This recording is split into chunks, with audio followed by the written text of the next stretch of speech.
Magandang araw mga kaibigan. Pag-usapan natin ngayon yung after effect ng famous na suka speech ng Pangulo. Yung iba dyan, nautusan lang na bumili ng suka, nagkandidato ng pagkasenador. Ayan, maraming nagalit, maraming batikos. So anong epekto nito sa Secretary ng Presidential Communications Office para may balita na sinibak na siya. Okay, ito, may post si E.B. Hugalbot 4 hours ago. Sabi niya, "Ops, dahil sa suka speech, parang biglang nasibak si PCO Secretary Cesar Chavez. Merese." Isiner niya ang post ni Pambansang Dalaga ng Pilipinas. Sabi ni Pambansang Dalaga, sa mga inappoint ni Chavez na ubod ng mga yabang di umano na astang mga hari at reyna kung magpahawi ng dadaanan nila, atras din ng konti, tapos tone down sa yabang, tapos humble yourselves, ika nga. Hindi kayo nandyan forever. Di pa ba kayo sanay sa biglaan? Ano yung biglaan? Ito, mayroong document from Office of President of the Philippines, Presidential Communication Office. Special Order number 25-044. Designation of Officer in Charge of the Presidential Communications Office. So kung may OIC, di wala na yung secretary ng PCO. In the exigency of the service and to ensure the continuous operation of PCO, Senior Undersecretary Emerald Ann R. Ridao is hereby designated as the officer in charge.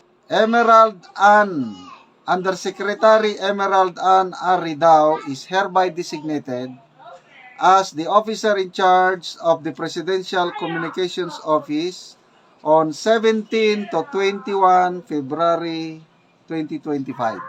Okay?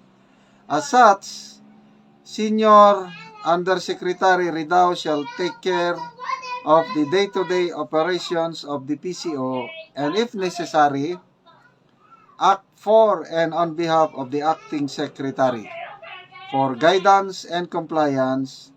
12 February 2025, signed Cesar B. Chavez, PhD, MNSA, CC, acting secretary. Yun, February 17 to 21.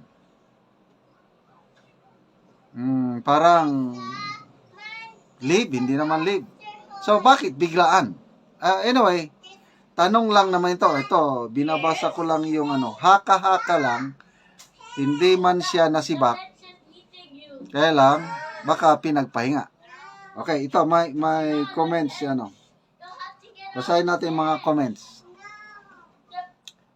E.B. Hugalbot, February 17 to 21 lang daw. Pero tingin ko, tuluyan na yan. Ha ha ha ha. Sabi niya. Respond ni Lera Faith Grace. Si Ridao yung ini-introduce niya na bayarang trolls. Okay. Shaden Iwax. BBM has gone through 5 press secretaries in 4 years. O nga, no? Ang dami ng press secretary. Hindi mo na mabilang. Tatay Digong only had Martin Andanar throughout his term. What is happening in Malacanang? Hindi naman Mantir Andanar. Meron din si Tatay Digong is Panelo, Roque, and then Andanar. Ay, hindi pala.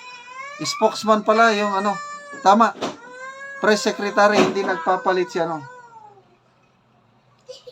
MD Volley, sabi niya, di kasi tulad si Marcos kay PRRD, Ayaw magbasa ng script, galing sa puso ang bawat salita. Kay Marcos, scripted, kaya tuloy, pati suka, binasa na rin. Zen Mab MBM is smooth and you are fired. Okay. Anyway, ito, hindi pa siya nasibak. Haka-haka lang ito ni Ibi Hugalbot. Kailang tignan natin. Basta, one thing is clear. Masama ang epekto. Yung repercussion ng suka speech. Bakit pa kasi binasa? Intindi mo muna yung babasahin mo. Inutusan lang ng suka. May certificate of candidacy na. Kaya marami ang nagpapasalamat sa speech writer ng Pangulo. Kung sino man yung sumulat na yon. Salamat at medyo nag-bumirang sa kanila at mas marami ang naani, ganansya ng mga inutusan na bumili ng suka. Sa isang online survey sa Cebu, namamayagpag ang mga PDP laban candidates. Walang pumasok na bagong alyansa candidates sa top 12. Okay mga kaibigan, maraming salamat sa inyong palaging panunood. Hindi ako magsawa sa pagpasalamat. Dahil sa inyo, nakakatulong tayo sa Tribong Talandig. Nakakabigay tayo, continuous na pagbigay ito libreng yero at pako para ang Tribong Talandig makapagpatayo ng libreng bahay o kaya'y ma-repair nila ang kanilang sira-sirang bahay. Nakakapagbigay din tayo ng tulong livelihood assistance, nagpapatanim tayo ng saging lakatan. Libre ang seedlings, abono at iba pang pangangailangan nila. Kung may itinanim, may aanihin, di ba? So panoorin nyo ang video na ito, kabalikat kayo sa pagtulong sa Talaandig na tribo. Nandito na po ako sa taniman ni Manoy Iking na saging lakatan. At ito po, aking nakikita siya na nag-aabuno at aking bisitahin ito ng kanyang mga tinanim. At tanungin si Manoy ng kanyang pag-aabuno. Maayong buntag, Manoy. Oh, may buntag. Oo. Gabuno ka, Manoy. Oh, gabuno ko. Oo. Unsa man ang abono, Manoy? We grow. Well grow. Oo. Oh. Sa isa ka bangag, pila man ka kumkumanoy? Isa. Isa. So pila man na siya ka bangag, Manoy? Dua. Duha. Oo. Oh, kuan yun. Kay Para manambok. manambok po. Oo. So mo na ni siya ang imong tinanom, Manoy. Panoy, Ah. Yang kan igubok doon. Tabit-bitin na lang kimanoy sa kuan. Belgro.